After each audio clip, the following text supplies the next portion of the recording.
భారతదేశ ప్రధాని నరేంద్ర మోదీ విశాఖ పర్యటనలో భాగంగా ఉత్తరాంధ్ర అభివృద్ధి కోసం 2 లక్షల కోట్ల రూపాయలు కేటాయించడంతో ఉత్తరాంధ్ర ప్రజలు హర్షం వ్యక్తం చేస్తున్నారు.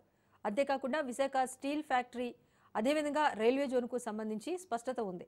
తిరుపతిలో జరిగిన సంఘటన దురదృష్టకరమని మాజీ మంత్రి రోజా చేస్తున్న కామెంట్స్ పైన ఘాటుగా స్పందించిన శ్రీకాకుళం జిల్లా ఆమదాలవలస ఎమ్మెల్యే కూన రవికుమార్తో మా ప్రతినిధి సౌమ్య ఫేస్ టు ఫేస్.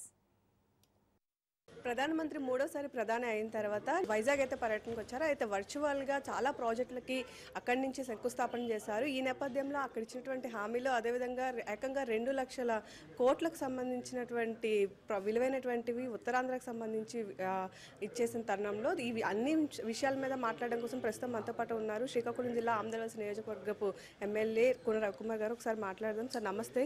జరిగినటువంటి ప్రధాని మోడీ మీటింగ్లో ఏవైతే 2 లక్షల కోట్ల రూపాయలకు సంబంధించినటువంటి వర్చువల్ గా ఉన్న ప్రాజెక్ట్స్ అన్నిటికీ కూడా శంకుస్థాపన చేశారు. దీన్ని ఎలా చూడాలి అంటారు? మూడవసారి ప్రధానమంత్రిగా అయిన తర్వాత కూటమి ప్రభుత్వం అధికారంలోకి వచ్చిన తర్వాత ఆంధ్రప్రదేశ్ రాష్ట్రంలో మొట్టమొదటిసారిగా ఆయన విశాఖపట్నం వచ్చారు. విశాఖపట్నం వచ్చేటప్పుడు ఈ రాష్ట్ర ప్రగతికి అంటే ఏదైతే మొదటి నుంచి చంద్రబాబు నాయుడు గారు చెప్పుకుంటూ వస్తున్నారు, విశాఖపట్నం అనేది ఆర్థిక రాజధానిగా తయారు కాబోతుంది, దాన్ని ఒక ఐటీ హబ్గా తయారు చేస్తామని చెప్పి ఏదైతే ఆ రోజు క్లియర్గా మాట్లాడుకుంటూ వచ్చాము, దానికి అనుగుణంగానే ఈరోజు అడుగులు వేస్తున్నాం. ఈ నేపథ్యంలో 2 లక్షల కోట్ల రూపాయలు ఏదైతే శాంక్షన్ చేశారో అది శుభసూచకమనే చెప్పుకోవచ్చు. కానీ ఇక్కడ మనకి ఒకటి ఉంది, ఇంతకు ముందు కూడా చాలా వరకు చాలా హామీలు ఇచ్చిన ప్రధాని ఏది నెరవేర్చలేదు అని కొంతమంది వాదన వినిపిస్తున్నారు. మీరు ఏం చెప్తారు? ఏది నెరవేర్చలేదో చెప్పాలి. మోడీ గారు హామీ ఇచ్చినటువంటిది ఏది అమలు పరచలేదో ఒకసారి చెప్పాలి. చెప్పమనండి. ఒత్తి మాటలొద్దు. స్టాటిస్టిక్స్ ఏవైతే ఉన్నాయో గణాంకాలతో చెప్పమనండి. ఫలానాది ఈ రాష్ట్రానికి ఇస్తా ఉన్నారు, ఈ రాష్ట్రానికి ఇది చేయలేదు అని చెప్పమనండి. ఇంతవరకు మోడీ ప్రభుత్వం ఏదైతే చేస్తున్నారో ఆ రోజు మేము 2014-19 రాష్ట్రం విడిపోయిన తర్వాత 14 ఇన్స్టిట్యూషన్స్ ఈ రాష్ట్రానికి రావాలని చెప్పి చట్టంలో పెడితే అవన్నీ కూడా వచ్చాయి. అవన్నీ కూడా ఈరోజు పూర్తి అయిపోతున్నాయి. బిల్డింగ్స్, ఇన్ఫ్రాస్ట్రక్చర్ అంతా కూడా పూర్తి అవుతుంది. ఎయిమ్స్ ఇస్తా ఉన్నారు, ఎయిమ్స్ ఇచ్చారు. అలాగే ట్రైబల్ యూనివర్సిటీ అన్నారు, ట్రైబల్ యూనివర్సిటీ ఇచ్చారు. సెంట్రల్ యూనివర్సిటీ అన్నారు, సెంట్రల్ యూనివర్సిటీ ఇచ్చారు. ఐఐటి అన్నారు, ఐఐటి ఇచ్చారు. ఎన్ఐటి అన్నారు, ఎన్ఐటి ఇచ్చారు. ఐఐఎం అన్నారు, ఐఐఎం ఇచ్చారు. అలానే చెప్పని కూడా ఇంక మరి 2-3 యూనివర్సిటీస్ కూడా వచ్చాయి. సో ఉత్తరాంధ్ర విషయానికి వచ్చేసరికి ఇప్పటి వరకు కూడా వెనుకబడిన జిల్లాలుగానే చెప్పుకుంటున్నాము. కానీ ఐటీ మినిస్టర్ లోకేష్ గారు మాత్రం కాస్త ప్రత్యేకంగా శ్రద్ధ చూపిస్తున్నట్లు అనిపిస్తుంది. సో ఈ తరుణంలో మీ పాలనలో ఉత్తరాంధ్ర ఏ విధంగా డెవలప్ చెందుతుంది అనుకుంటున్నారు? ఉత్తరాంధ్ర అంటే ఒక విశాఖపట్నమే కాదు, ఇచ్చాపురం వరకు ఉంది. పాయకరావుపేట దగ్గర నుంచి ఇచ్చాపురం వరకు ఉన్నది ఉత్తరాంధ్ర.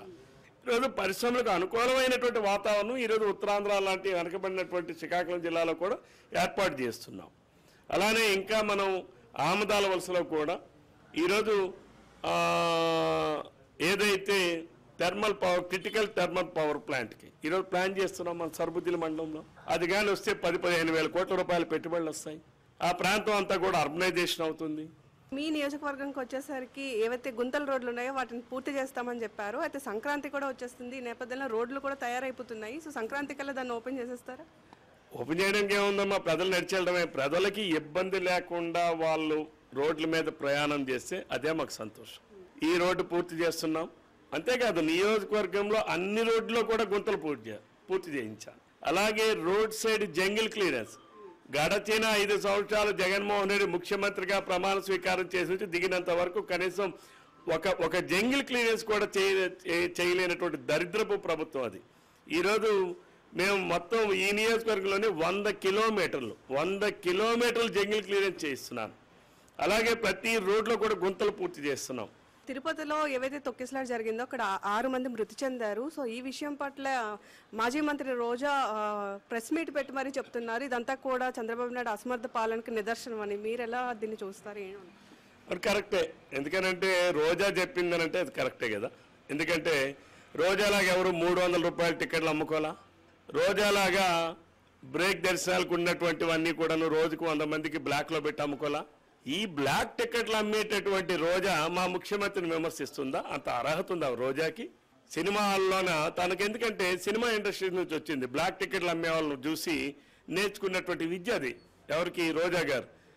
తిరుమల తిరుపతి దేవస్థానంలో ఉన్నటువంటి 300 రూపాయల టికెట్లు అమ్ముకున్నట్టు బ్లాక్లో అమ్ముకున్నటువంటి ఈమె ఈరోజు చంద్రబాబు నాయుడు గారి కోసం మాట్లాడినా, లేదు తిరుపతి వెంకన్న స్వామి గురించి మాట్లాడినా అది అంతకన్నా దారుణమైంది ఇంకోటి లేదు.